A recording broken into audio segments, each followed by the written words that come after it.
The revelations now televised.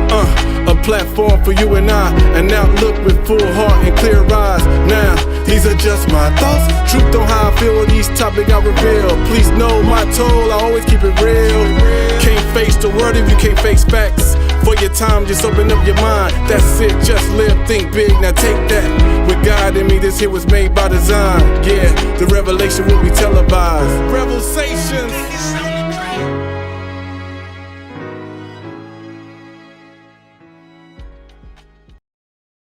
What's up, everyone? It's your boy Rev, and welcome back to the REVELSations podcast. Please subscribe, rate, and review wherever you get your podcast. And if you're on YouTube, hit the subscribe button, give me the thumbs up, drop a comment, and share it with somebody. So today's verse is going to be a little different than normal.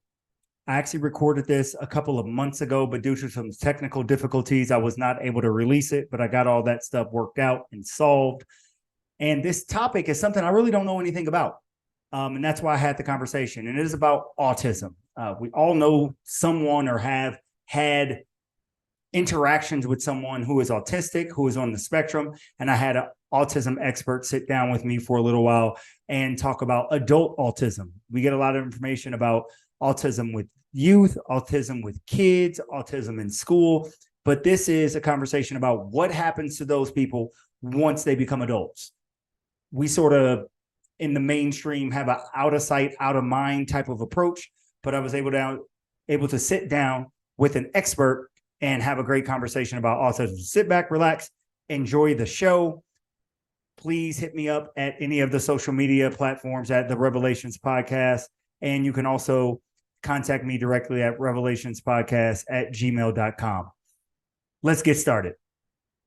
I'm really excited about this opportunity to speak with everyone and just interview such a professional in the space of autism. We'll talk about that and a couple of other different things. Welcome, Angelica, to the show. Really briefly before we get started, the cool thing is Angelica and I don't really know each other, but that's okay. We got hooked up through a friend of mine's wife in a chat group, etc. We got hooked up, but we've talked a couple of times, and I think that this is some good work that we can do. So, Angelica, thank you and welcome to the Revelations Podcast. Thank you. Thank you so much for having me. It's a great opportunity. Okay, great. So before we get started, introduce yourself, tell people what you do, who you are. It could be business, personal, but this is just a casual conversation that I like to have. So let the people know who you are and who they're hearing from today. So basically, I'm a specialized educator, and I work with mostly a majority. It's people with autism, intellectual difficulties, and we're talking about severe. And some people also have some physical disabilities. I've been working in this frame, and my caseload usually is approximately 18 to 35 years of age. I do have a little bit of elderly clients, but not so much. Let's see, I've been in mental health in the past. I've worked with elderly people that have advanced dementia in a day program. So I have kind of like a wide array, and it's family life education is such, or psychoeducation, whatever it is that you want to call it, is such a great big passion of mine. And, I kind of say, and I'm also a personal coach, professional. I'm in the process of my certification at the International Coaching Federation, and really coaching and teaching skills, resilience, well-being, and autism through family life education is what I do. And really inspiring families and individuals to build their bridges is really who I am at the core. Mm-hmm. Okay. Yeah. And what got you into this? Was it personal experience with a loved one, people because there's always a story of why we do what we do. Yeah. So just wondering, what drove you to go into this space? Because clearly you've dedicated your life to it. Yes. So I have family that lives with a severe mental illness. So how long has it been now? It's been close to 30 years, I guess. Not to give away my age, but so it's basically sparked the interest. This has been a passion of mine since, oh my gosh, since about 30 years ago, being in the social sciences, behavior, and so on. And it's funny because a majority of my career has been mostly in business, finance. And so at the age of 46, I decided to make a leap, go back to school, study what really passions me the most. And since then, I have not stopped. I've been soaking up stuff like a sponge. I mean, it's just so invigorating. It really drives me. And working with individuals, for example, I guess what inspires me the most too, working with individuals such as, severe autism, they're mostly nonverbal. And, I guess we underestimate how really intelligent they are, because we think that it's associated with maybe an intellectual difficulty. And yes, it can be, but not always. And sometimes because they're nonverbal, it doesn't mean that they're not smart.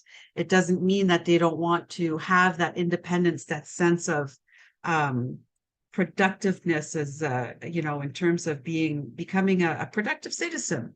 They have self-esteem. And so when you're working with them to build all of that, their independence, their self-worth, skyrockets. And it's just amazing. I'm getting the shivers just thinking of it, because it's not, this is really common for me on an everyday basis.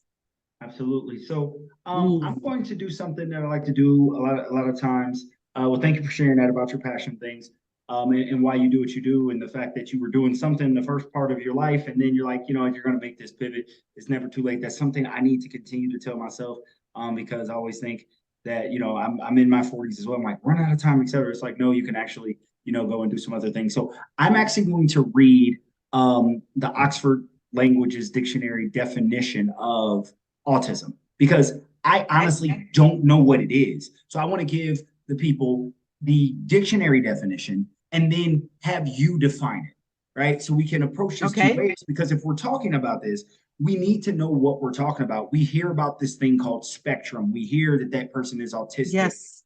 But we don't know what that means. Just regular, everyday lay people. I don't know what it means. I'm quite sure I have some autistic people in my classrooms, etc. So this says a neurodevelopment condition of variable severity with lifelong effects that can be recognized from early childhood, chiefly characterized by difficulties with social interaction and communication, and by restricted or repetitive patterns of thought and or behavior.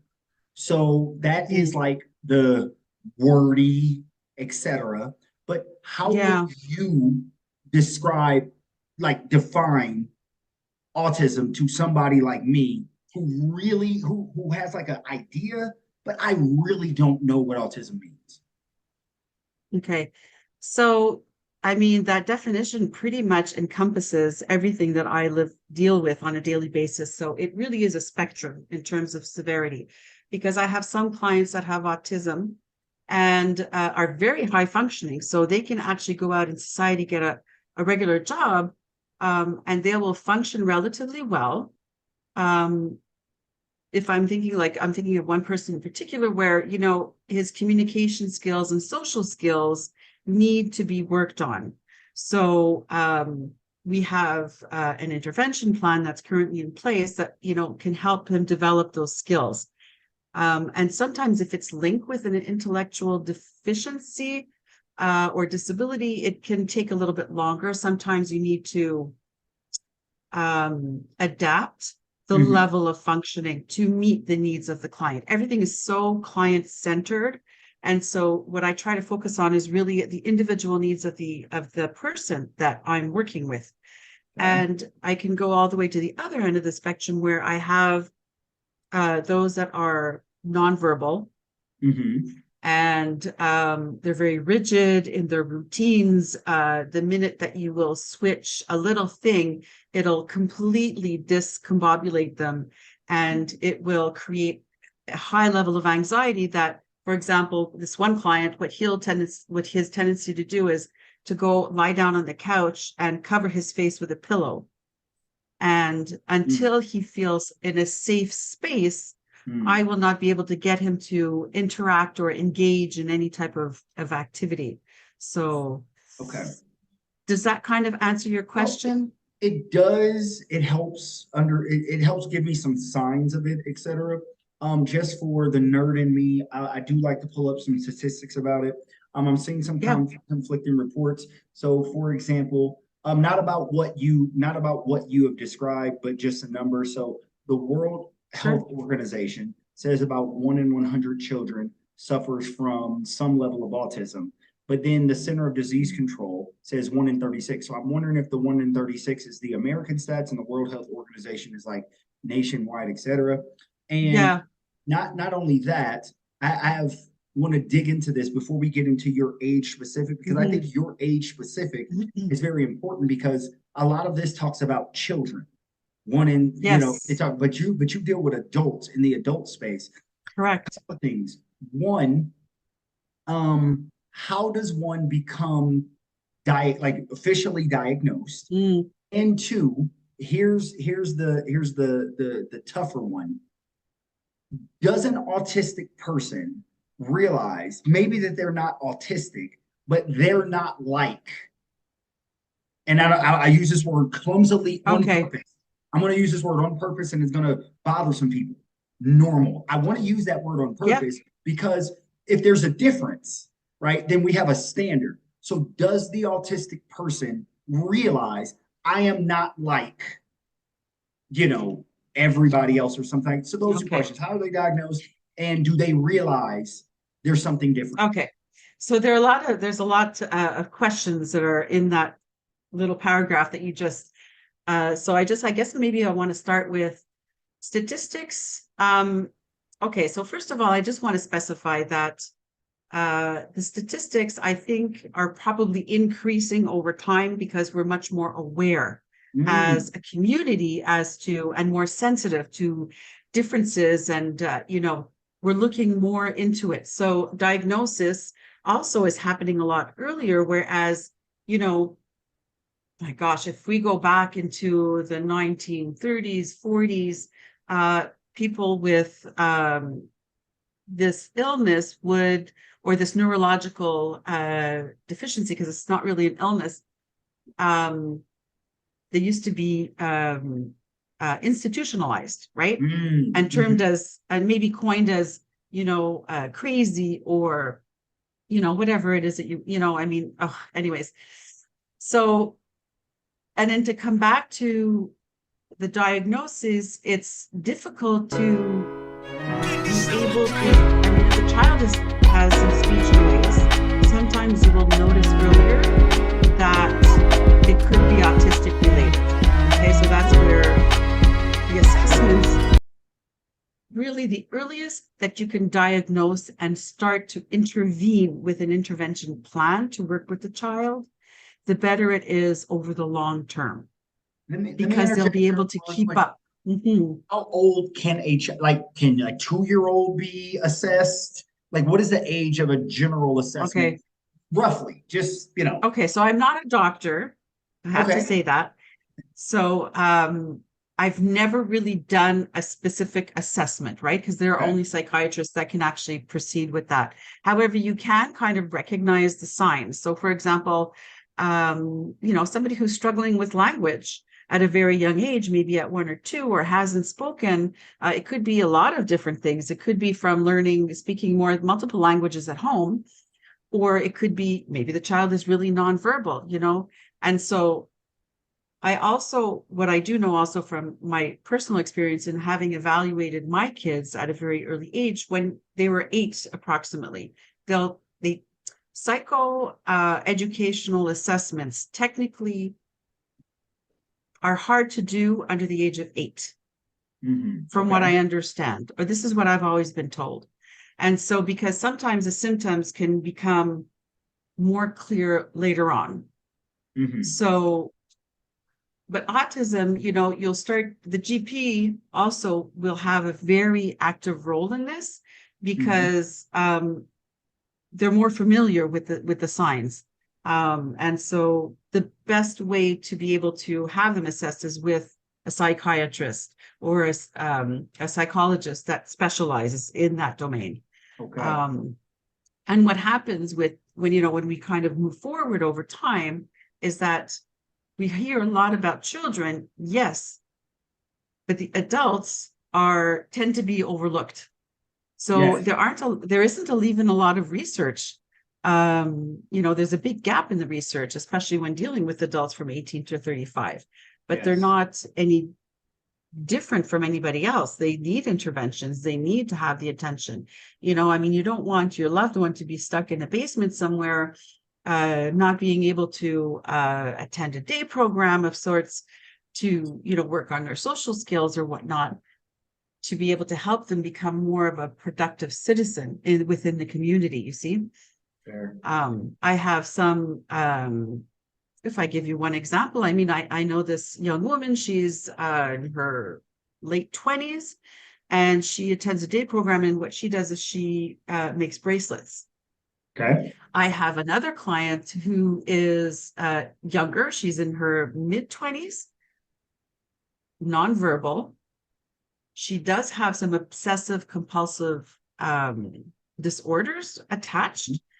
But, if you ask her to make like, for example, at her day program, they had this art where they were making a peacock with these little teeny tiny sequences, these sequins, the little shiny things, and just gluing it. It's like it's like the size of a pinhead, Right. so tiny.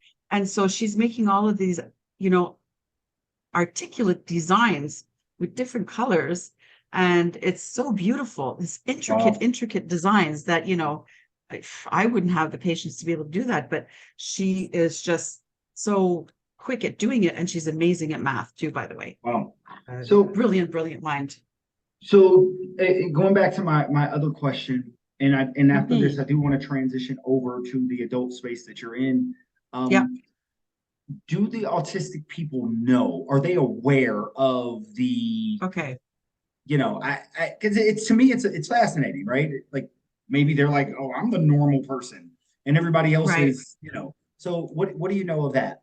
So I haven't asked any of my autistic clients that question outright, but what I do remember having spoken with somebody who has severe advanced dementia, when I was working with them at the day program, he was on the treadmill and I was on the treadmill right next to him, and we were kind of just, discussing casual conversation. He was telling me, what his life, in the radio industry, and how, popular he was and how successful he was, and all of that. And he turned to me and he says, Angelica, he says, I know something is not right. I know something is going on in my mind, but I can't figure it out. Mm-hmm. So when I hear that, I'm hearing, it's like, can you imagine just being in his shoes? Yeah. You kind of feel like you're in a cage. Yeah. And you're trying to get out, trying to make sense of it all, but you can't. Yeah. So how do you cope? Yeah. And tough. How, me as an educator, how can I help that person cope better? Yeah.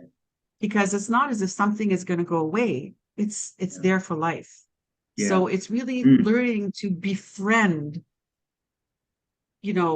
whatever it is, the ailment, I guess, for lack of a better word, that you're living with, and how to, function in the world. Fair. Wow, that's interesting. Like there might be an awareness, but they can't quite put their finger on it. Right. I'm a little different. So you have that. Okay. So really quickly, while we were doing this, I did look up a couple of things, just more on the numbers, only because I think that the numbers matter some way, some shape or form. So as I went to the CDC, it says, white children are 1.1 times more likely to be diagnosed with autism than Black children. White children are 1.2 times more likely than Hispanic, and Black children are 1.1 times more likely than Hispanic children. Now, I think a lot of that has to do with testing, et cetera. Like, are people of color being tested as well? We don't necessarily want to get into that. I just want to give some more statistics about that. So now I will speak a little to autism and how it is addressed in school, because that's how most people Yes. view it. And then I want to transition into your adult space, because we Mhm. think about this from the child's point of view. And then, well, we did it as a child, but these people want to live full, love, long lives. Yes, Somebody can live to be 100, absolutely. right? But what do we Mhm. do post school? So in school, when I was coming up, probably when you was coming up, you had autistic kids in the special education class. They were removed out of the room for whatever Mm. the reason. Now, as an educator, I am not, and everybody in my cohort will kill me, I am actually not opposed to that. If it is best for the child to have the different Mhm. learning environment than what I would consider the standard learning environment, where the Right. teacher's teaching too fast, it's too much going on, too much sensory, Yes. it's not helping the child. Remove the child, put them in a space where they can learn. But since we have that, we're in this inclusion world, a lot of times our autistic children are not separate, and the teacher is asked to make special accommodations for Mm. the student. I'm okay with that as long as it's not crazy. But so that goes K through 12, they're diagnosed, etc. 17, 18, they graduate. Now Angelica comes in. So what do you do starting with an 18-year-old who has lived his or her life, maybe properly diagnosed, misdiagnosed, etc.? What do Mhm. your services provide to these individuals who are 18 years old, maybe not staying at home anymore, or whatever? Where do you come Okay. in? What do you all do? All right. So I don't work with individuals that are outside in the community. I really work within individuals that have been placed in Okay. like I guess a foster type home. Okay. So and again, it depends. Like I've got so many things going through my head right now. I have such a range of level of functioning. I have one autistic young man who is also has also TGC, which is trouble comportement grave, which how do I translate that? It's severe behavioral issues. Okay. Yeah.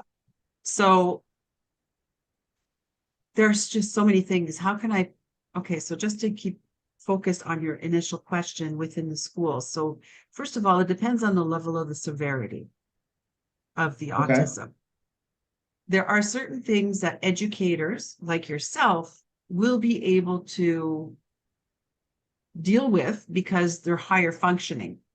If they're very severely, not very severely, but if the severity of the autism is slightly past your capacity and your training, you will not be able to help them to Okay. their full capacity. So in that respect, yes, there does need to be an adaptation to the level of education that we are providing because they will not be able to function at the same level as other students. Okay. Now, you talked about sensory. So let me give you an example. When you walk into, an everyday school, you've got those neon lights. Well, Mm-hmm. put an autistic, hypersensitive, and because there's hypersensitive, there's hyposensitive. So hypersensitive is when anything that's sensory oriented is just way too much. So they'll block their eyes, or the sound of the neon lights. They'll make just block their ears. They might spook if a pen falls on the floor because for them, the sound is just 100 Mm-hmm. times higher than it is for anybody else. So that's where the earmuffs will have to come in to be able Mm-hmm. to help them not Mm-hmm. get distracted.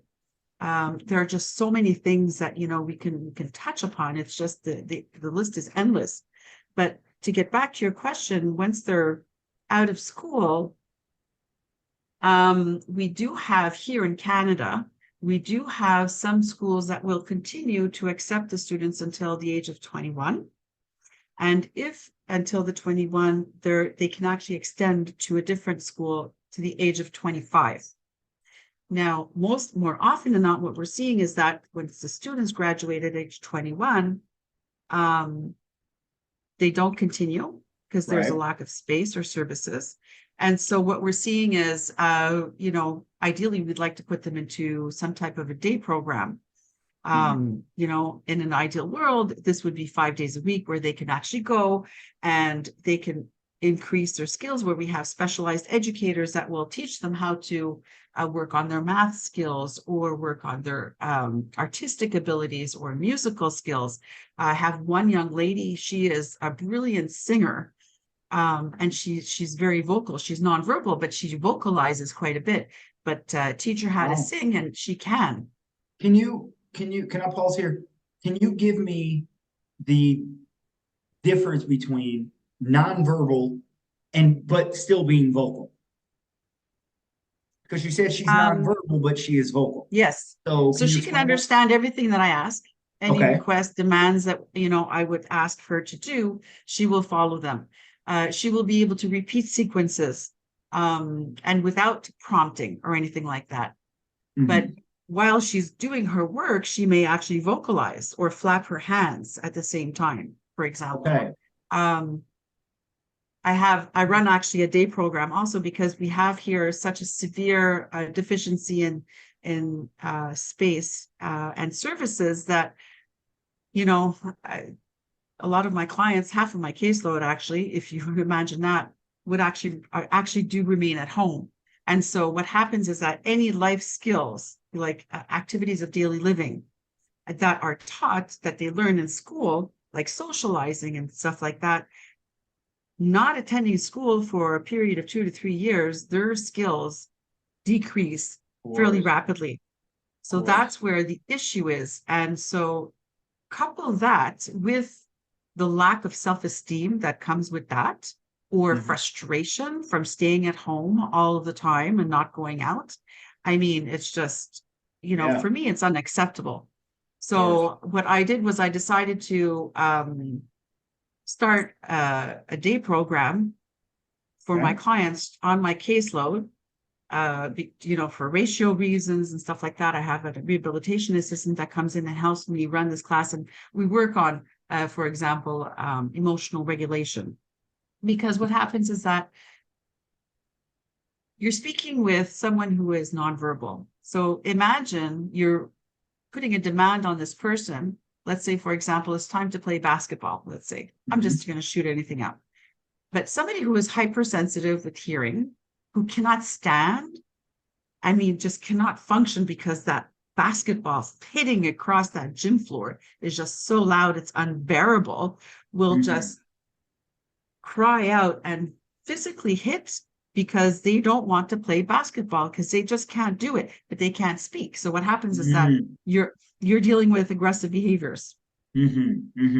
And this is a lot of the times that, a lot of individuals, even when younger children too, when they're, trying to bite you, or they're trying to get your attention, or they're just being like, some people say, God, you're just so annoying. You're such a bad boy, for example, you're misbehaving. They're going to try and give him a timeout. Let me tell you, that timeout will never work. Right. You have to redirect the child to be able to do something that is more productive, that is actually of interest to him. Right. So let's say, I don't know, it could be reading a book about farm animals. Right. And then you build on that to be able to build their skills. Yes. Oh, well, look what else we do on a farm. We do agriculture. Oh, yes. what encompasses agriculture? Well, it's a science. So where do we go with the science? We can build on their skills and their knowledge, their information. Okay. Anyways, now I'm kind of digressing because you can take this conversation in so many different directions. Well, I want to sort of veer towards something you said at the very end there. You talked about skills and building the skills.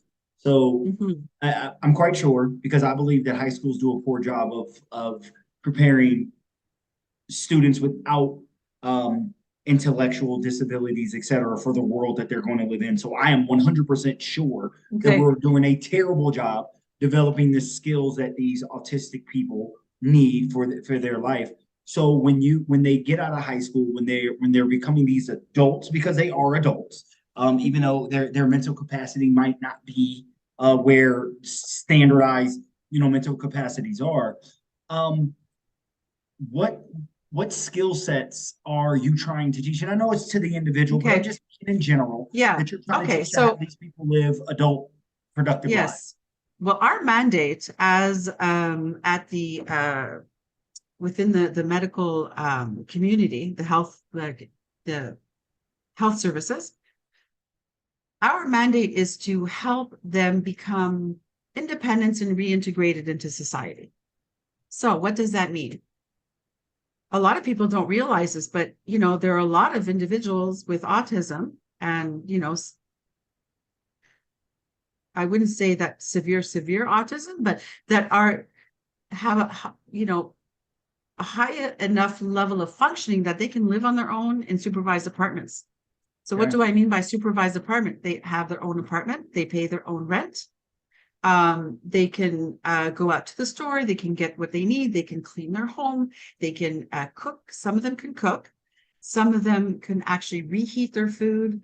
They can take a shower, they can, you respect basic hygiene, and keep their apartment clean and so on. I think I already said that, but anything that's basic standard skills of living. Okay. So that's what I mean by activities of daily living. So how to do your dishes, how to clean the floor, how to sweep up, how to make a sandwich, how to take a shower, how to wash your hands properly, your hair. There are a lot of things that even young kids. I mean, I remember even my son did this too. He would have you taken your shower today? Yeah. Well, your hair looks a little greasy. Did you wash with soap and water? And no. No, right. Okay, go back to the shower. Absolutely. You can take your soap, put the shampoo in your hair, wash it properly, Right. But it's the same thing that we encounter on a daily basis with our autistic individuals, so we want to be able to teach them how to, hopefully, they'll be able to live in their own apartment one day. Okay. And they can manage their own money. And so we put all this attention toward the younger people in autism and things, but then we have people in your space, like you said, you typically work with people 18 to 35. And what are you finding? Like, is there a lot of research in this space? Is this fairly new with working with these type of people? Just give us a general background on working with adults in the autistic space. Again, most of the time we focus on children with autism. Right? We just do. That's where all the research seems to go. That's where all the fundraising seems to go.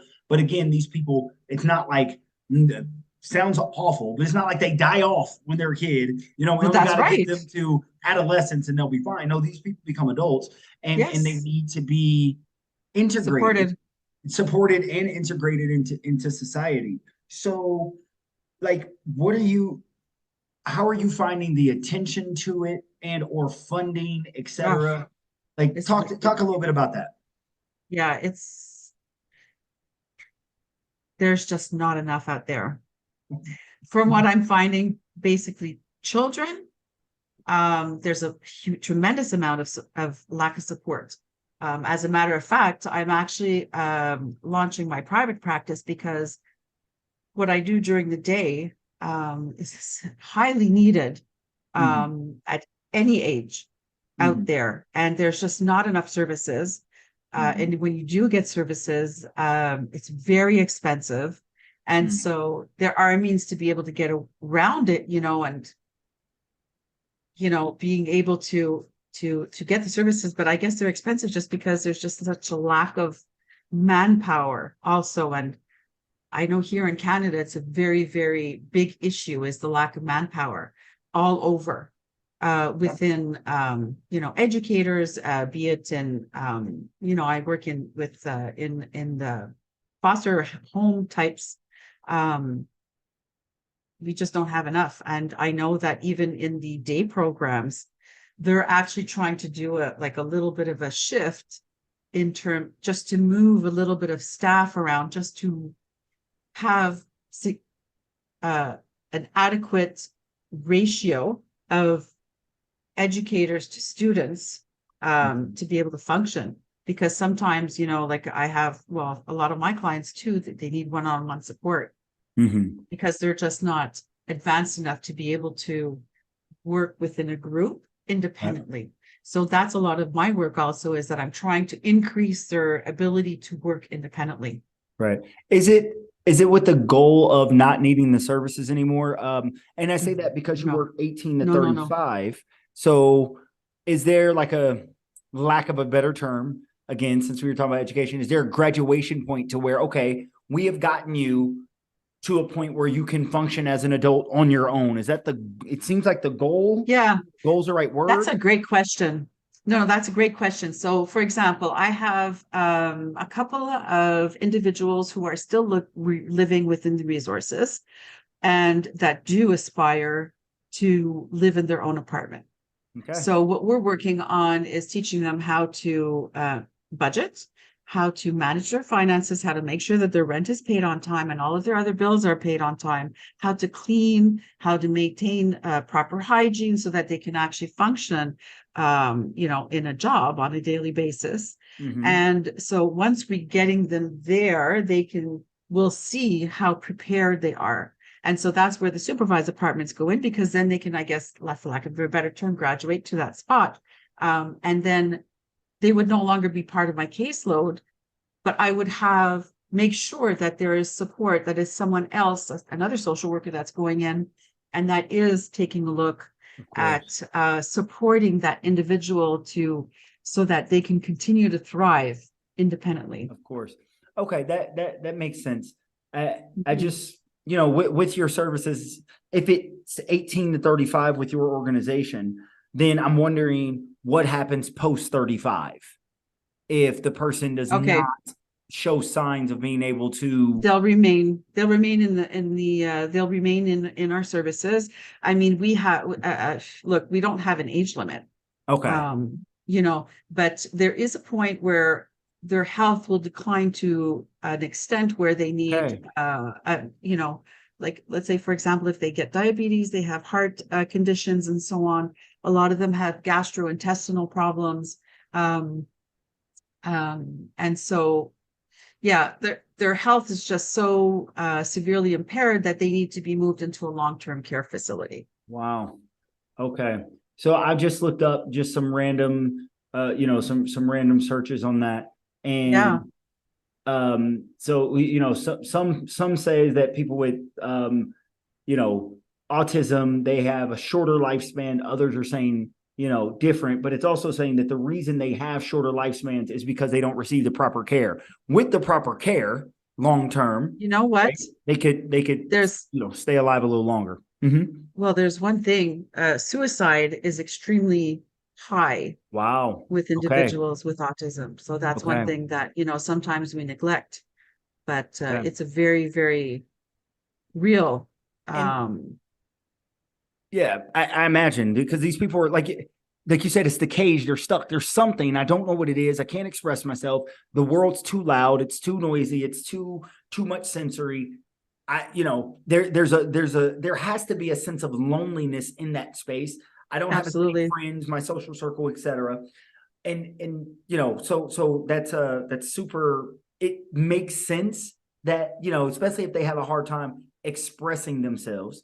Yeah. The fact that you and I have a mastery of the language to where if something is too loud or something, I'm not just going to punch the person that's making me play basketball. I'm going to be like, it's too loud, my ears hurt or whatever. Yeah. But these people are not. Or you'll just leave. Yeah. They don't have, they don't have that reflex, right? Right. But that's an interesting thing too, is that, and that's one of the things. Okay. So I just had to tell this story because last week Please. I had my group thing on Tuesday morning, and you know what? We were doing some gardening. Okay. And so, yeah. So what we did was, with one of the carriers, she was so generous. She says, "Oh, well, I got some sunflower seeds and I got these little pots." And I said, "Oh, that's fantastic." So she says they can actually plant them and take it home with them. We had so much fun. I cannot even tell you how happy they were to be able to learn how to plant something and leave with it. And they had their name on the pot and they were interacting with each other. And even though they're not speaking to each other, like one of my autistic clients, he'll go and he'll stand in front of the person, but he'll bow his head. He won't give them straight eye contact, but he's acknowledging that person. And so some people will just go like this and then just look away. you know, depending on awesome. the different, yeah. So where was I going with this? I can't even remember where I was going with this, Rev. It's okay. No problem. It's just a conversation. Nothing is, it's not like, Yeah. we're in front of a big panel. So Oh, that's go what I ahead, wanted to please. say is that Yes. right now my biggest feat right now, my biggest challenge is to Mhm. help them, my nonverbals, how to communicate. Okay. So I'm looking at getting this program that they can use. See, we use a lot of pictograms. So Mhm. essentially, for example, like a picture of an apple with the word apple up on top, and they'll be able to click on it and the computer will be able to speak for them. Nice. Awesome. That's good. So this is my next biggest project that I'll be working on with these kids over the summer. And hopefully within the next 6 months, I'll be able to see some really significant, um, you know, um, advancement on that. So Nice. that would be amazing. Yeah. So with the nonverbal, and it's not necessarily nonverbal, but just these individuals, and you said they acknowledge others, etc. Talked Yes. about the school piece. We sort of jumped over the next topic I want to discuss. Yeah. And that is when a family has an autistic family Yes. member, right? Okay. Because I'm quite sure we all do. It's something like somewhere, a cousin, aunt, uncle, child, Yeah. mother, something like that. What has Or been your even if it's, Yes. yeah, with What has mental been your illness, I mean, experience with families and how they deal with their autistic family member and how they should if we don't okay. typically do it in the correct way? Well, let me tell you something. I would like to acknowledge every single parent out there that is living with this on a daily basis. You must be completely exhausted and extended because sometimes, if you don't receive the proper training and you're not aware of how to deal with these issues, I mean, you also, as a parent, you feel like a lot of the comments that I said, just don't know what to do with it anymore. I just don't know. I don't know how to deal with it. I don't know where to go. I don't know what to do. Mm-hmm. And I'm exhausted, and it's financially, Mm-hmm. it's very, very hard financially on the families. Mm-hmm. Not enough support is out there for the families as well. They need, support just as much as the child or the even if it's an adult child with autism, they need just as much support. And even the caregivers, I mean, sometimes, you might, we need respite for the parents. We have Mm-hmm. caregivers that can come into play that, can house the children to help them deal with a daily basis. We can also have respite over the weekend, day Mm-hmm. programs is a form of respite, not only for the parents, but for the caregivers. I often put my caregivers and my parents in the same boat because they're caring for their children 24 hours a day, 7 days a week, Mm. 365 a year. And when you're dealing with, like I have one client here, he's hyposensitive, which means that, and it's all vestibular. So he is often looking for stimulation. He just never gets enough stimulation. And Mm-hmm. so he can throw himself on the floor just to get that sense of vibration within his body. Wow. Sometimes, yeah, he'll put himself against the wall. And it's not because he's trying to punch the wall, and it's because he wants to get that stimulation. Yeah.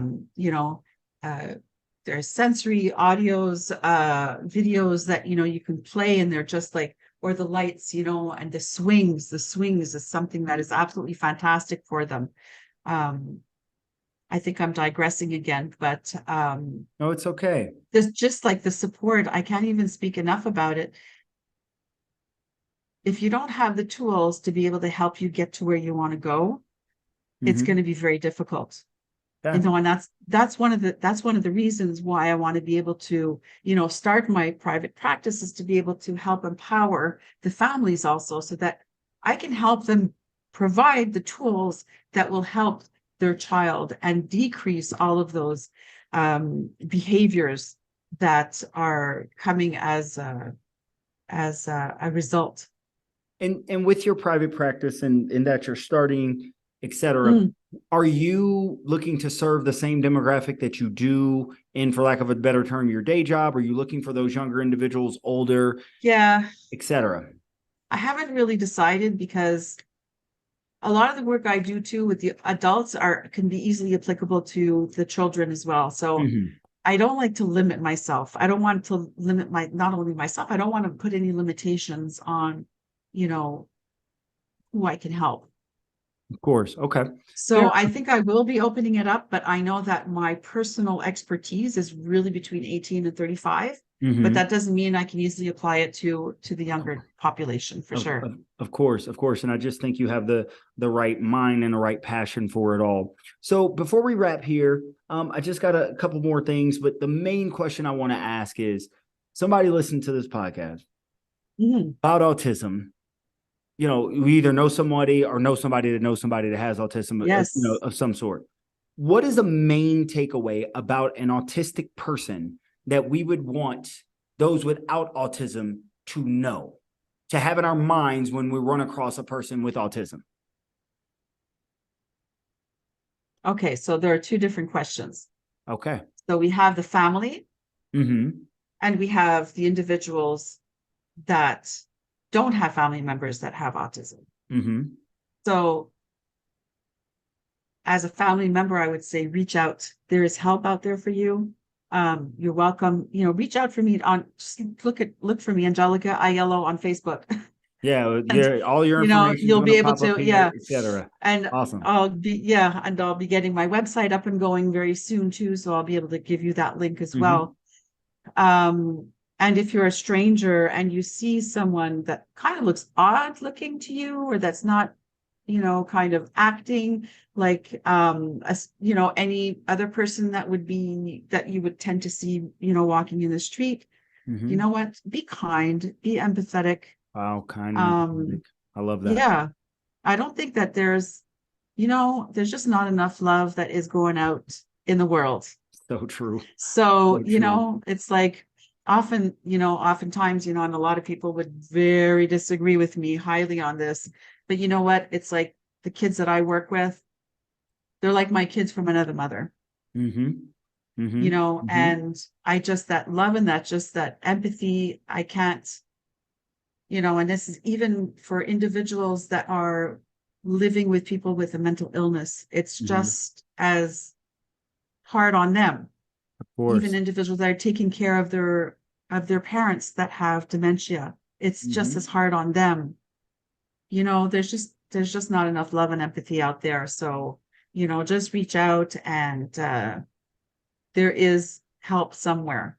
Absolutely. And I'll make sure to put the, autism helplines, etc., all of that type of things here. Yes. In the description. It'll pop up in YouTube, etc. And you said something about being kind and just showing love. And I have a saying that I'm going to credit myself for making up, because I've never heard anybody else say this. So I'll take full credit for it. That everybody is somebody. And what I mean by that is everybody is somebody's brother, husband, son, daughter, mother, cousin, everybody. Absolutely. Right. So if you look at it as, I don't like this person, right? But somebody loves that person, and you are later on in life, it's either going to be you or somebody in your family line that you love. And would you want somebody to treat that person who's struggling with a intellectual disability? So this is not a mental illness as we use mental illness. That's right. It's all neurological. Right. This is neurological, like we read in the opening, and this is an intellectual disability. So, or even an intellectual difficulty. And that is somebody. So yeah, show that love, show that patience, show that kindness, because you would want it for yourself, and you would want one of your somebodies, right? And teach your kids there. Yeah, teach your kids to be.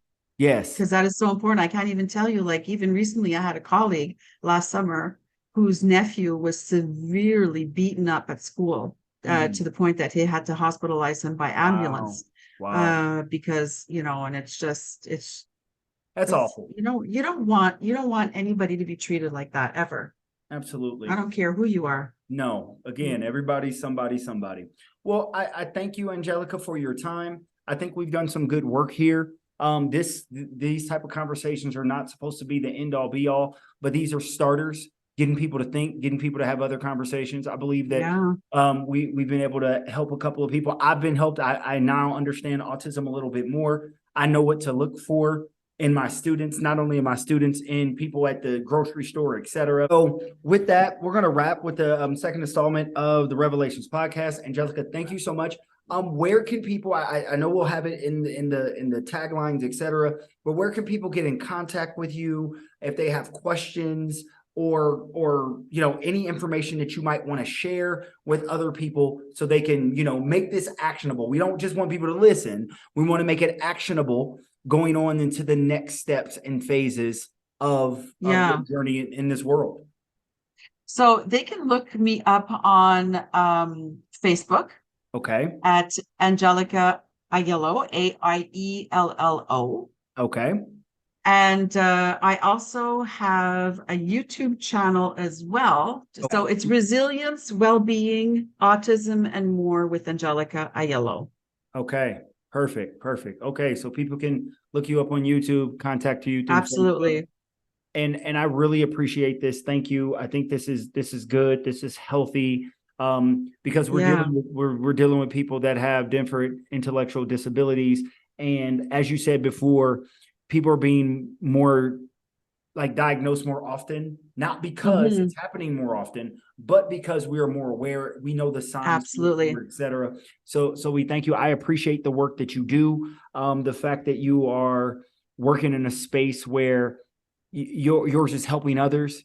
It's not just about making the quick buck, the highest dollar. It's about helping others. So you're an angel for that, and we appreciate you. And thank you so much for joining the podcast. Thank you. Thank you so much for having me. It was really great. Okay, thanks everybody for listening. Bye. Take care.